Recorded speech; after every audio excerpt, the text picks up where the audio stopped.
கீழே கொட்டுனுச்சே. Hi, welcome to Parakeets. பிரகீட்ஸில் இன்றைக்கி ஃபிஷ் ஃப்ரைட் ரைஸ் பார்க்க போகிறோம்.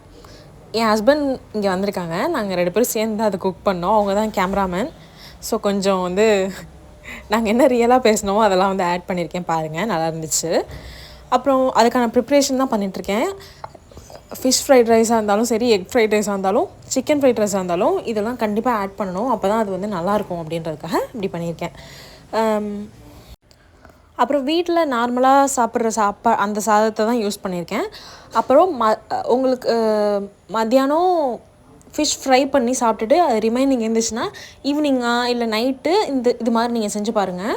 ஏன்னா அந்த மாதிரி நேரத்தில் சாப்பிட்ற ஒரு ஃபுட்டு. இதை நீங்கள் லன்ச்சு பாக்ஸ் கூட, லன்ச் பாக்ஸ் ரெசிபியாக கூட நீங்கள் எடுத்துக்கலாம். ரொம்ப சூப்பராக இருந்துச்சு. லெஃப்ட் ஓவர் மீன் இருந்துச்சுன்னா இப்படி பண்ணுங்கள். அப்படி இல்லைன்னா எனக்கு அது மசாலா பேக் பண்ணி வச்சுருப்பீங்களா ஃப்ரிட்ஜில், அதை எடுத்து ஃப்ரை பண்ணிவிட்டு இப்படி பண்ணலாம்.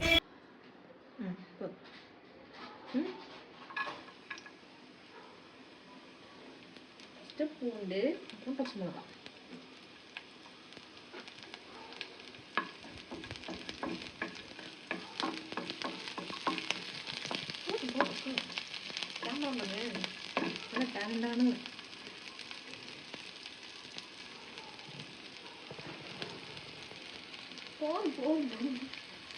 அள்ளி விட்டுட்டுலாம் இருக்கக்கூடாது சார்.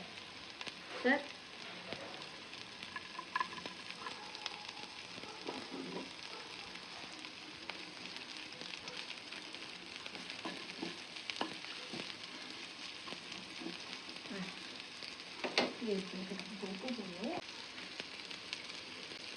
ஃபிஷ்ஷில் ஃபிஷ்ஷில் உப்பு இருக்கிறதுனால இது இவ்வளோ போதும். நம்ம சீ ஃபுட் சமைக்கிறோம், கடல் மீனுங்கிறதுனால இயற்கையாகவே அது உப்புத்தன்மை அதிகமாக கிடையாது. அதுவும் உப்பு கொஞ்சம் கம்மியாக போகும். Take action. Take okay action அப்படி சொல்லுங்க.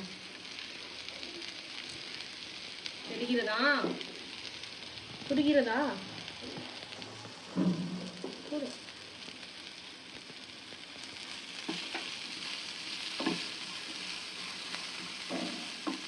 ஆஹா நாக் அவுட். ஐயோ போடும். கரம் மசாலா, கரம் மசாலா.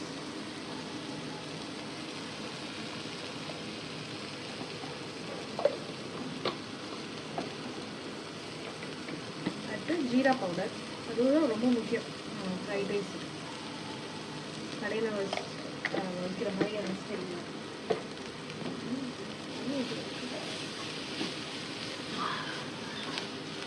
ஸ்மெல் வருதா?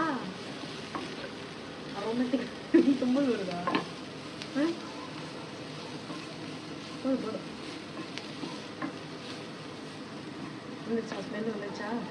பொன்னிறமாக ஆகணும் அந்த மாதிரிலாம் சொல்லிட்டீங்க. பொன்னிறம்லாம் ஆக வேணாம், ஃப்ரை ஆகும். கோல்டன் கலர், அதாவது பொன்னிறம் கீரை பொன்னிறமாக வரத்துக்கு முன்னால் கொஞ்சம் இந்த கோல்டன் கலராக வரும்போதே நீங்கள் குக் பண்ணிட்டு தான் இருந்தோம். இப்போ நம்ம சோயா சாஸ், நம்ம ஃப்ரைட் ரைஸ் செய்கிறோங்கிறதுனால நமக்கு கோல்டன் கலர் இருந்தால் போதும், பொன்னிறம் வரணும்னு அவசியம் இல்லை. என்ன சொல்ல வரீங்க? சரி ஓகே, நான் இந்த பிராண்டில் இருக்கிற சோயா சாஸ் எடுத்துக்கிறேன். நான் ப்ரொமோஷனுக்காக பண்ணுவேன். ஸோ நம்மளை யாருங்க ப்ரொமோட் பண்ண சொல்லுவேன்.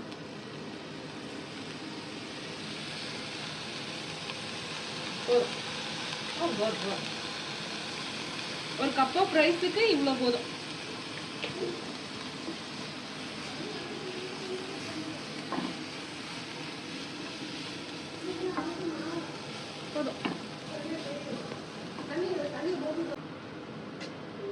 ப்ரொஃபஷனலா பண்றவங்க கூட பண்ண மாட்டேன்.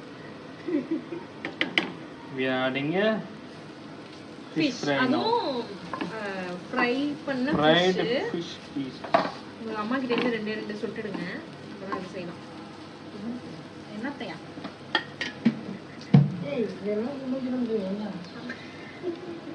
பிகைண்ட் தி சீன் ரொம்ப மோசமா இருக்கு.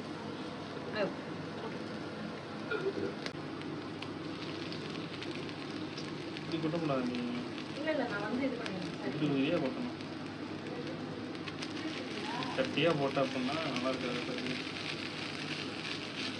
அது வந்துடும் கிடையாது அதில் போட்டு ஒன்று என்ன அப்படின்னா நாங்கள் இதெல்லாம் ட்ரை பண்ணுறோம் அப்படின்னா என்ன மாதிரி ஒரு எக்ஸ்பர்ட் இருக்கிறதுனால இவங்க கூட வச்சு ட்ரை பண்ணுறாங்க. ஏன் வீட்டில் ட்ரை பண்ணுற நீங்களும் இந்த மாதிரி நல்லா ஒரு குக்கிங் எக்ஸ்பர்ட் ட்ரை இருக்காங்க, பண்ணல மேன். குக்கிங் நாலேஜ் இருக்கு. ஹலோ நாங்கள் ட்ரை பண்ணல, நாங்கள் குக் பண்ணுறோம். இப்போ வந்து ஃபினிஷிங் டச்சில் வந்து கண்டிப்பாக சேர்க்க வேண்டிய இன்க்ரீடியன்ட் வந்து என்னென்னா பெப்பர். ஸ்பூன் வேணும், அதான் இல்லை. ஓகே இப்போ தட்டிக்கலாம். இந்த பக்கம் எந்த பக்கம் வேணால் போகலாம். இந்த நீங்கள் இந்த பக்கம்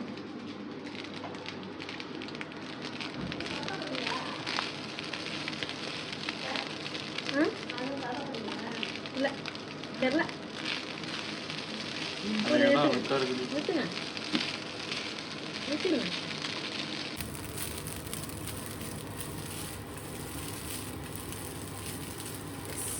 இந்த மாதிரி பண்ணலை அப்படின்னா அது ஃப்ரைட் ரைஸே கிடையாது. ஆமாம் இப்படி பண்ணாதான் ஒரு ஒரு இப்படி இப்படி டச் பண்ண இப்படி பண்ணுவாங்க. அப்படி பண்ணும்போது ஒரு சவுண்ட் வரும், அதுவே கிரேவிங்ஸ் வந்து ஏற்படுத்தும். someone is handling my சாப்பாடு. கீழே கொட்டுனுச்சே.